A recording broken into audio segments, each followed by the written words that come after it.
आखिर क्या हुआ जो गिरा राजस्थान में सुदर्शन चक्र और धंस गई धरती।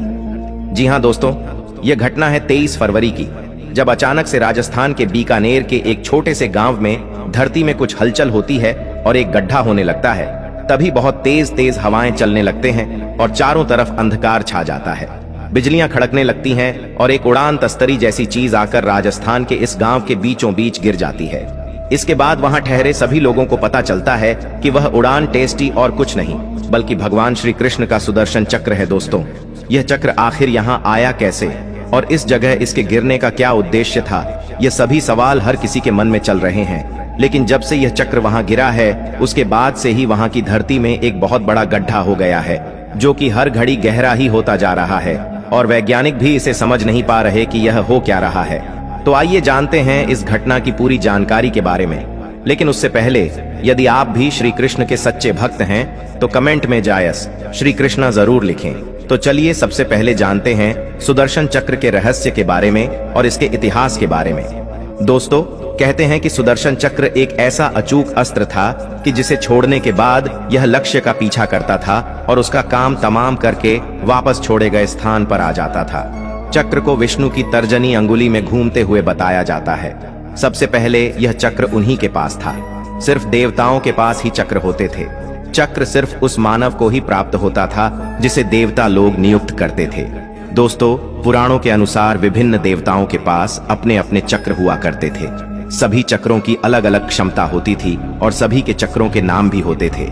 महाभारत युद्ध में भगवान कृष्ण के पास सुदर्शन चक्र था। यह सुदर्शन चक्र कहां से आया था और चक्रों का जन्मदाता कौन था? दोस्तों, चक्र को छोटा लेकिन सबसे अचूक अस्त्र माना जाता था। सभी देवी देवताओं के पास अपने अपने अलग अलग चक्र होते थे। जैसे शंकर जी के चक्र का नाम भवरेंदु, विष्णु जी के चक्र का नाम कांता चक्र और देवी का चक्र मृत्यु मंजरी के नाम से जाना जाता था। सुदर्शन चक्र का नाम भगवान कृष्ण के नाम के साथ अभिन्न रूप से जुड़ा हुआ है। दोस्तों, सुदर्शन चक्र ब्रह्मास्त्र के समान ही अचूक था। हालांकि यह ब्रह्मास्त्र की तरह विध्वंसक नहीं था, लेकिन इसका प्रयोग अति आवश्यक होने पर ही किया जाता रहा है, क्योंकि एक बार छोड़े जाने पर यह दुश्मन को खत्म करके ही दम लेता था। इस आयुध की खासियत थी कि इसे तेजी से हाथ से घुमाने पर यह हवा के प्रवाह से मिलकर प्रचंड वेग से अग्नि प्रज्वलित कर दुश्मन को भस्म कर देता था। यह अत्यंत सुंदर, तीव्रगामी, तुरंत संचालित होने वाला एक भयानक अस्त्र था। दोस्तों, परमाणु बम के समान ही सुदर्शन चक्र के विज्ञान को भी अत्यंत गुप्त रखा गया है।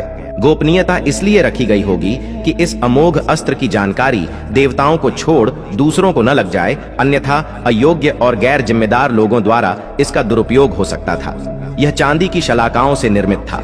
इसकी ऊपरी और निचली सतहों पर लौह शूल लगे हुए थे।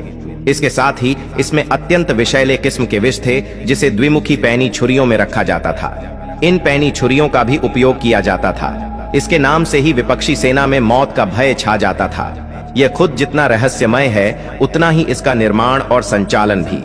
प्राचीन और प्रामाणिक शास्त्रों के अनुसार सुदर्शन चक्र का निर्माण भगवान विष्णु ने नहीं बल्कि भगवान शिव ने किया था। सुदर्शन चक्र के निर्माण के बाद शिव जी ने यह चक्र भगवान विष्णु को सौंप दिया था। इस संबंध में शिव पुराण में उल्लेख है कि एक बार जब दैत्यों के अत्याचार बहुत बढ़ गया था, तब सभी देवता श्री हरि विष्णु के पास आए और असुरों के संहार की गुहार लगाई। तब भगवान विष्णु ने कैलाश पर्वत पर जाकर भगवान शिव की विधिपूर्वक आराधना की थी और वे 1000 नामों से शिव की स्तुति करने लगे। वे प्रत्येक नाम पर एक कमल पुष्प भगवान शिव को चढ़ाते थे। तब भगवान शंकर ने विष्णु की परीक्षा लेने के लिए उनके द्वारा लाए 1000 कमल में से एक कमल का फूल छिपा दिया था और भगवान शिव की माया के कारण भगवान विष्णु को यह पता नहीं चला था। एक फूल कम होने पर भगवान विष्णु उस एक फूल को ढूंढने लगे। बहुत कोशिश करने के बाद भी वह फूल नहीं मिला। तब विष्णु ने एक फूल की पूर्ति के लिए अपना एक नेत्र निकालकर शिव को अर्पित कर दिए।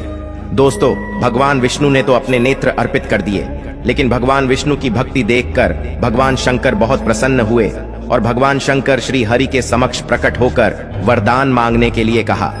तब विष्णु ने दैत्यों के संहार के लिए उनसे अजेय शस्त्र का वरदान मांगा। इस पर भगवान शंकर ने भगवान विष्णु को सुदर्शन चक्र प्रदान किया। सुदर्शन चक्र पाने के बाद विष्णु ने उस चक्र से दैत्यों का संहार कर दिया। इस प्रकार देवताओं को दैत्यों से मुक्ति मिली तथा सुदर्शन चक्र उनके स्वरूप के साथ सदैव के लिए जुड़ गया। इसके बाद भगवान विष्णु ने आवश्यकता पड़ने पर सुदर्शन चक्र को देवी पार्वती को प्रदान कर दिया था, जिसके बाद कई देवी देवताओं से विचरित होते हुए सुदर्शन चक्र भगवान परशुराम के पास से श्री कृष्ण को प्राप्त हुआ। दोस्तों, सुदर्शन चक्र को हिंदू धर्म में एक शक्तिशाली और दिव्य हथियार के रूप में जाना जाता है, जो महान भगवान विष्णु से संबंधित है, जिसे व्यापक रूप से हिंदू पौराणिक कथाओं में संरक्षण का देवता माना जाता है।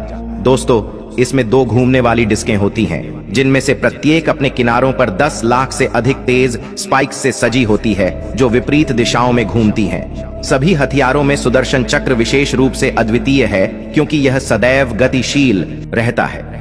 इस दिव्य और विशेष चक्र के निर्माण के बारे में दिलचस्प किंवदंतियां हैं। भगवान कृष्ण का सुदर्शन चक्र उन्हें किसी ने नहीं दिया था। ऐसा माना जाता है कि सुदर्शन चक्र कृष्ण के पास एक अंतर्निहित दिव्य हथियार था। दोस्तों, एक युवा लड़के के रूप में कृष्ण ने अपनी दिव्य प्रकृति और अपार शक्ति का प्रदर्शन किया, और सुदर्शन चक्र उनके दिव्य अधिकार के प्रतीकों में से एक था। अपने पूरे जीवन में कृष्ण ने अपने भक्तों की रक्षा करने और दुष्ट ताकतों को हराने के लिए विभिन्न अवसरों पर सुदर्शन चक्र का उपयोग किया। यह ब्रह्मांडीय व्यवस्था और दैवीय न्याय का प्रतिनिधित्व करता है, जो हिंदू पौराणिक कथाओं में धार्मिकता के रक्षक और धारक के रूप में कृष्ण की भूमिका को प्रदर्शित करता है। भगवान विष्णु की लाखों कथाएं प्रचलित हैं, लेकिन सभी कथाओं में एक बात कॉमन है, और वह यह कि भगवान विष्णु का प्रत्येक अवतार और उनकी सभी लीलाएं विज्ञान और समाज से जुड़ी हुई है। आइए जानते हैं कि भगवान विष्णु के सुदर्शन चक्र के पीछे का विज्ञान क्या है और क्यों इस प्रकार का चक्र दोबारा कोई नहीं बना पाया। दोस्तों, शास्त्रों में उल्लेख है कि भगवान विष्णु का सुदर्शन चक्र चांदी का बना हुआ है। चक्र पर लोहे के शूल लगे हुए हैं। यह इच्छा शक्ति के आधार पर चलने वाला शस्त्र है। शास्त्रों में सुदर्शन चक्र का डिजाइन भी दिया हुआ है। इसके आधार पर कोई भी इंजीनियर सुदर्शन चक्र जैसा दूसरा चक्र आसानी से बना सकता है, लेकिन आज तक ऐसा कोई नहीं कर पाया। इसके पीछे प्रमुख कारण है सुदर्शन चक्र का ईंधन। सुदर्शन चक्र तो बनाया जा सकता है, परंतु उसे उतनी गति से घुमाया नहीं जा सकता जितनी गति से भगवान विष्णु द्वारा धारण और उपयोग किया जाता था। शास्त्रों में इस बात का स्पष्ट उल्लेख है कि सुदर्शन चक्र को संचालित करने के लिए न्यूक्लियर फ्यूजन का उपयोग किया जाता है, जो प्रकृति में मात्र सूर्य के अंदर होता है। यही कारण है कि सुदर्शन चक्र जैसे घातक शस्त्र के निर्माण में चांदी का उपयोग किया गया, क्योंकि चांदी की इलेक्ट्रिक कंडक्टिविटी सबसे ज्यादा होती है। हमारा विज्ञान इतना तो संपन्न हो गया कि चांदी और लोहे का उपयोग करते हुए हूबहू सुदर्शन चक्र बना देगा, और उसे इच्छा शक्ति के आधार पर कहीं पर भी भेजा जा सकता है और वापस बुलाया जा सकता है। लेकिन दुनिया भर के वैज्ञानिक आज भी यह प्रयास कर रहे हैं कि किस प्रकार सूर्य के अंदर मौजूद न्यूक्लियर फ्यूजन का उपयोग करते हुए ऊर्जा का उत्पादन किया जा सकता है। तो दोस्तों, इस चीज से पता चलता है कि किस प्रकार से सुदर्शन चक्र का निर्माण हुआ और यह श्री कृष्ण के हाथों में आया। तो चलिए अब आपको इस घटना की जानकारी बताते हैं। 33 अप्रैल की वह रात जब संपूर्ण विश्व में खुशी का माहौल था और भारत में हनुमान जयंती का अवसर था, सभी बहुत खुश थे। इसी बीच बहुत से भक्त राजस्थान के मेहंदीपुर बालाजी मंदिर भी जा रहे थे प्रभु के दर्शन करने के लिए। तब वहां से गुजरते हुए कुछ लोगों ने जब सुदर्शन चक्र को देखा तो किसी ने यह कल्पना ही नहीं कि सच में सुदर्शन चक्र, परंतु बाद में जब उस चक्र को ध्यान से देखा गया तो उसकी तुलना श्री कृष्ण के सुदर्शन चक्र से की गई। दोस्तों, इस गड्ढे से लोग कलयुग के अंत का भी अनुमान लगा रहे हैं। लोगों का कहना है कि शायद यह छेद इसी तरह से बढ़ता जाएगा और पूरी पृथ्वी को अपने अंदर ही समाहित कर लेगा। परंतु वहीं वैज्ञानिक तौर पर यह अनुमान लगाया गया है कि यह गड्ढा जिस जगह पर हो रहा है, यहाँ किसी जमाने में एक कुआं हुआ करता था, जिसके चलते यह गड्ढा अब अपनी जगह पूर्णतः कुएं के रूप में बना रहा है। तो मित्रों, आशा करते हैं आपको यह जानकारी अच्छी लगी हो, तो चैनल को सब्सक्राइब करें, वीडियो को लाइक करें और हमसे जुड़े रहें। धन्यवाद।